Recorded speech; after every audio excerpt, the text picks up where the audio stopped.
চিকেনের সাথে হচ্ছে আদা রসুন বাটা, লবণ, সয়া সস, তারপর সামান্য মরিচ গুঁড়া আর গোলমরিচ গুঁড়া দিয়ে ম্যারিনেট করে রেখে দিয়েছিলাম। এখন চিকেনটাকে ভেজে নিব। এই চিকেন দিয়ে হচ্ছে আমি সাসলিক বানাবো।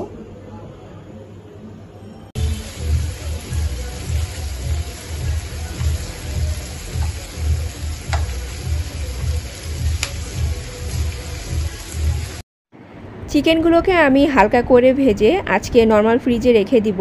আমি সাসলিক বানানোর সময় অলওয়েজ মানে চিকেনগুলোকে আগে হালকা একটু ভেজে নেই, তারপর সবজির সাথে আবারও ভাজি।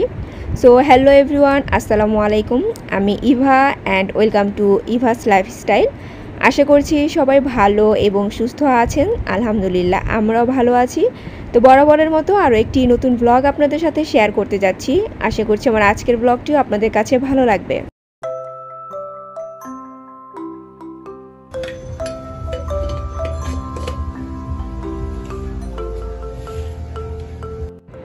এখন রাত 11টা বাজে আর আজকের ব্লগটি আমি রাত থেকেই শুরু করলাম। আম্মু ফোন দিয়ে বলল যে আগামীকালকে নাকি আম্মু আর আব্বু আসবেন, আই মিন ফ্রাইডেতে। তো আমার কাছে মনে হলো যে দেখি মানে দুই একটা কাজ যদি আগে থেকে করে শেষ করে রাখতে পারি এখন, তাহলে কালকে একটু ইজি হবে। মনে হলো একটু জুস করে রাখি, যেহেতু তরমুজটা আমার ঘরেই ছিল আর দুপুরবেলা আসলে যেন আমি ঠান্ডা ঠান্ডা জুসটা সার্ভ করতে পারি। আজকে আমি যে মিন্ট ওয়াটারমেলন জুস আছে সেটা বানিয়েছি। আর অনেকক্ষণ দাঁড়িয়ে আমি পুরো ব্লেন্ডারের এক জগ মানে তরমুজের বিচি ফেলেছি। ভেবেছিলাম অনেকগুলো হবে, কিন্তু ব্লেন্ড করার পর দেখা গেল একটুখানি হয়ে গিয়েছে।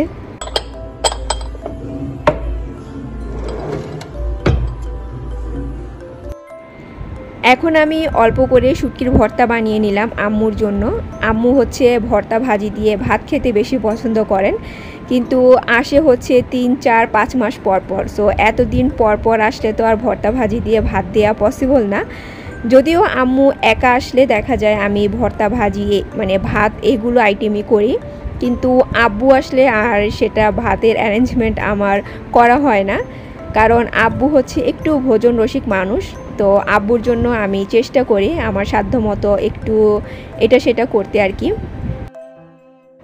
যদিও তেমন স্পেশাল কোনো কিছু করতে পারি না, আর সেটা কেন পারি না আমি আপনাদেরকে একটু পরেই বলছি।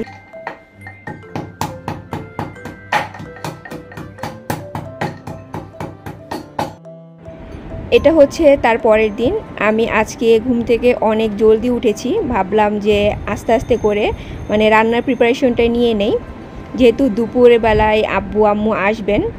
তো আজকে আমি একটা মানে কি বলে গরুর মাংসের কালিয়া রান্না করছি। গরুর মাংসটা নর্মালি তেমন আমার বাসাতে আনা হয় না, আমরা তেমন একটা খাইও না। তো আব্বুর জন্য আর কি বিশেষ করে করা। আর আম্মুর তো মানে বিপি হাই, সো আম্মু তেমন একটা গরুর মাংস খায় না, কিন্তু পছন্দ করেন। তো যাই হোক, এখানে আমি ঝটপট করে আপনাদেরকে রেসিপিটা বলে দিচ্ছি। প্রথমে টক দই দিয়েছি, তারপর আদা রসুন বাটা, সেই সাথে আমি কাঠবাদাম আর জায়ফল জয়ত্রী একসাথে ব্লেন্ড করে নিয়েছিলাম, সেইটা দিয়েছি। দারচিনি, এলাচ, লবঙ্গ, কাবাব চিনি, তারপর হচ্ছে গোলমরিচ গুঁড়া দিয়ে আমি কিছু শুকনো মশলা দিলাম, যেমন লবণ, ধনিয়া গুঁড়া আর হচ্ছে লাল মরিচের গুঁড়া। এখানে কোনো হলুদ যাবে না, যেহেতু কালিয়া সম্পূর্ণটাই হচ্ছে মরিচ দিতে হবে। তারপর পরিমাণ মতো তেল দিয়ে এখন পেঁয়াজ বেরেস্তা দিয়ে দিচ্ছি। পেঁয়াজগুলোকে আমি আগে থেকে বেরেস্তা করে রেখেছিলাম অফ ক্যামেরাতে। তারপর এখন সব কিছু আমি ভালো মতো মিক্স করে নিব। আর মিক্স করার পর চাইলে এটা আপনারা ম্যারিনেট করে রাখতেও পারেন, আর যদি ম্যারিনেট করার টাইম না থাকে তখন কিন্তু সাথে সাথে বসিয়ে দিলেও চলে। তো আজকে আমার হাতে টাইম নেই, তাই আমি সাথে সাথে মিক্স করে চুলাতে বসিয়ে দিব। আর হ্যাঁ, আমি কিন্তু এখানে কোনো প্রকার পানি অ্যাড করব না। প্রথমে গরুর মাংস থেকে যে পানিগুলো বের হবে মানে সেটা দিয়ে রান্না করার চেষ্টা করব। যদি কম পড়ে যায় কিংবা মাংসটা সিদ্ধ না হয় তখন আমি এখানে পানি অ্যাড করব। এখানে কিন্তু আরও বেশ কিছু জিনিস অ্যাড করতে হবে, তো সেটা পরে দেখাচ্ছি। মাংসটা একদম 90% মতো রান্না হবে যখন, তখন।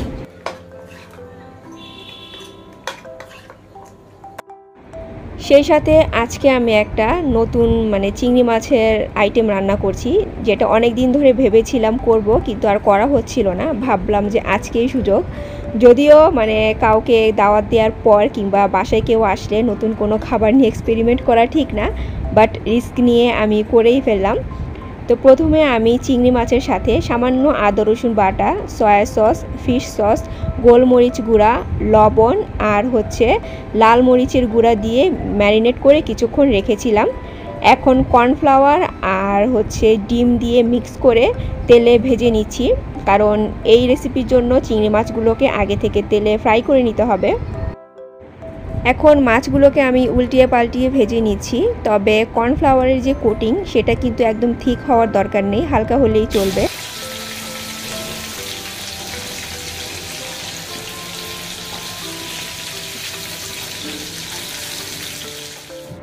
মাছগুলো ভাজা শেষে আমি তুলে নিচ্ছি।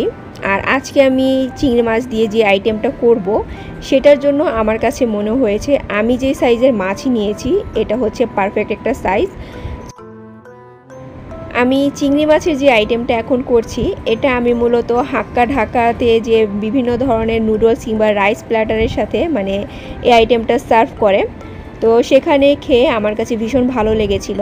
যদিও তাদের মতো হয়নি, আমারটা আমার মতোই হয়েছে, বাট তারা যে আইটেমগুলো দিয়েছে আমার কাছে খেয়ে মানে আমি মানে টেস্ট করে আমার কাছে যেটা মনে হয়েছে তারা এটা দিতে পারে। সো আমি সেই সব কিছু দিয়েই এখানে মানে এটা রান্না করার চেষ্টা করেছি। তো যাই হোক, আমি যেই তেলের মধ্যে চিংড়ি মাছগুলো ভেজেছিলাম সেই তেলের মধ্যে আমি বেশি করে রসুন কুচি দিয়েছি। রসুনটাকে হালকা ভেজে তারপর পেঁয়াজ কুচি দিয়ে দিয়েছি। তো আমি যতটুকু পেঁয়াজ কেটেছিলাম মনে হয়েছিল পেঁয়াজটা মানে বেশি হয়ে যাবে, পরে দেখলাম যে না, আমার সবগুলো পেঁয়াজই লেগেছে। তো পেঁয়াজ আর রসুন ভাজার পর এখন আমি দিয়ে দিলাম ফিশ সস, এখন দিলাম হচ্ছে ডার্ক সয়া সস, তারপর যে ওয়েস্টার সস আছে সেটাও আমি এখানে অ্যাড করব। তবে ওয়েস্টার সস, ডার্ক সস এগুলো একটু কম করে দিলে ভালো হয়। সসগুলো দেওয়া শেষে এখন আমি সব কিছু ভালো মতো মিক্স করে কষিয়ে নিব।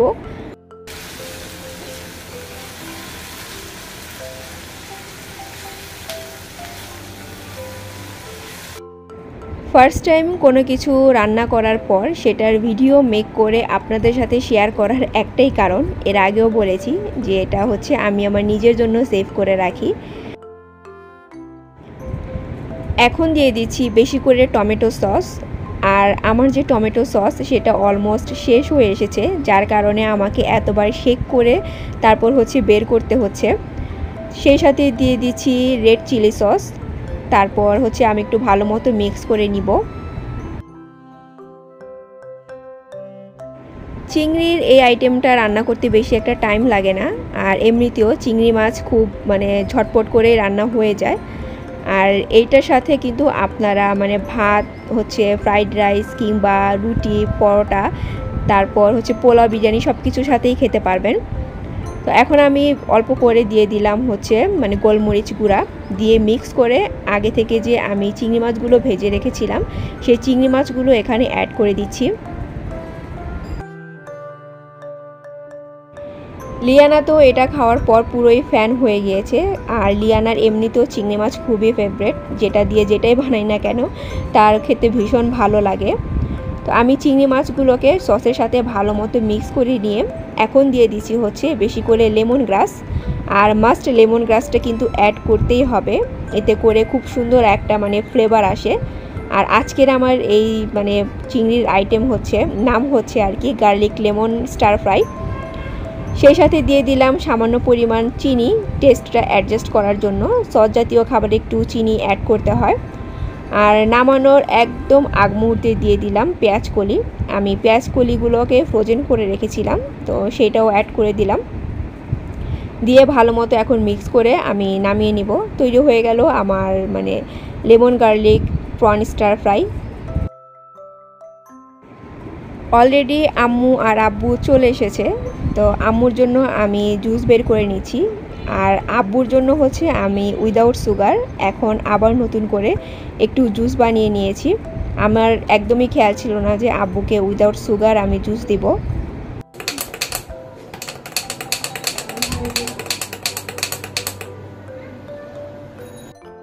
সকাল থেকে এত কাজ করছি, কিন্তু সব কিছু তো রেকর্ড করা সম্ভব না, কারণ রেকর্ড করতে হলে ওই যে নিজেকেই দেখা যায় ট্রাইপডের মধ্যে মোবাইলটা সেট করতে হয়, তারপর কাজও করতে হয়।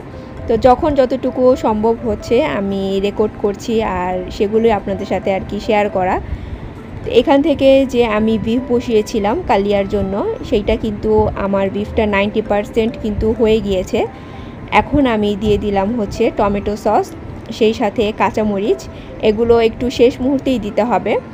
আর হ্যাঁ, আমার কিন্তু কোনো রকম পানি অ্যাড করতে হয়নি, বিফ থেকে যে পানি বের হয়েছিল সেগুলো দিয়েই মাংসটা অলমোস্ট সিদ্ধ হয়ে গিয়েছে। তো এখন সস দিয়ে আর কাঁচামরিচ দিয়ে মিক্স করে আমি ঢাকনা দিয়ে ঢেকে দিলাম।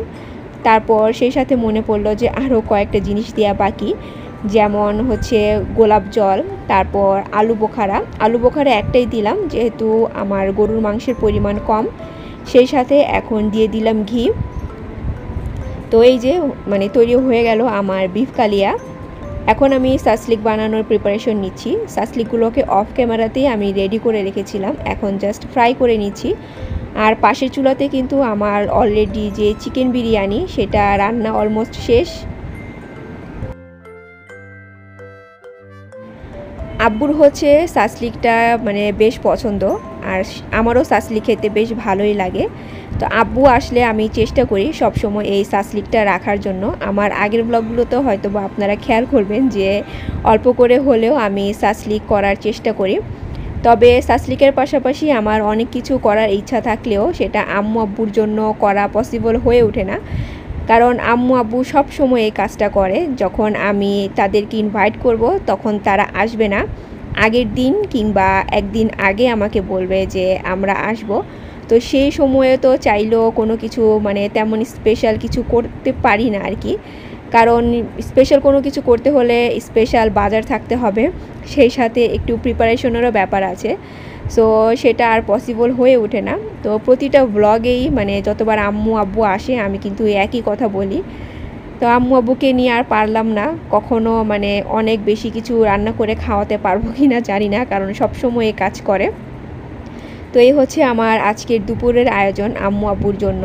সালাদ, বিফ কালিয়া, garlic lemon prawn stir fry, তারপর ছিল হচ্ছে সাসলিক, আর এখানে হচ্ছে চিকেন তিহারি, সেই সাথে আম্মুর জন্য মানে করেছি হচ্ছে কি মানে ভর্তা, মানে কি করেছি নিজেই ভুলে যাই।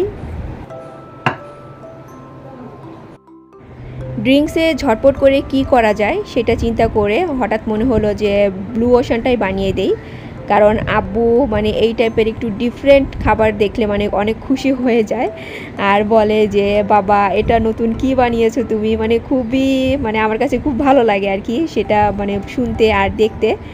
তো আমি এই যে পুদিনা পাতার সাথে লেবুটাকে আগে একটু ম্যাশ করে নিয়েছি, সেই সাথে সামান্য চাট মশলা আর বিট লবণ দিয়ে এখন দিয়ে দিলাম স্প্রাইট।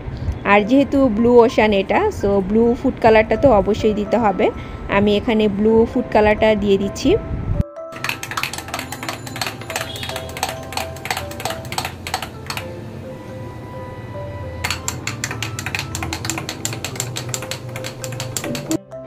সেই সাথে আমি এখানে আমার ঘরে যে গুয়াভা জুস ছিল সেটাও অ্যাড করেছিলাম, তো সেটা আমার আর রেকর্ড করার কথা খেয়াল ছিল না।